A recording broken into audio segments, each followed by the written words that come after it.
I'll show you the quick and easy way how you can download and play GTA Vice City in 2025 on your laptop. So from your browser here, first off, you want to go to Steam, right? Now on Steam, just search up Steam and then you'll see this page called Welcome to Steam. Now on Welcome to Steam, click on Install Steam. Now on Install Steam, again, click on this button to install Steam and then it'll download a setup file right here. Just run that to automatically set up Steam on your laptop. Now I already have Steam set up right here. Now on Steam here, you can see I already searched up GTA, but when you first open it up, it'll look like this, right? Now, once here, just go to the search bar and you want to search up GTA.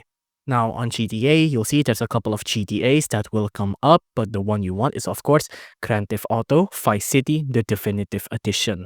Now, if you're looking into the more original version, the original version is I think is on the PlayStation 2, but unfortunately on Steam, the only one that's available is the remake or the remaster called the Definitive Edition with extra shader, retextured, but some of it is AI if I remember correctly. So you do have to buy a bundle to get only the GTA Vice City one. You can see you have to buy the trilogy, so you'll get Grand Theft Auto 3, Vice City, and also San Andreas. I think, yeah, there it is, San Andreas, and you can buy it for around this price, which is I think at dollars is around $50.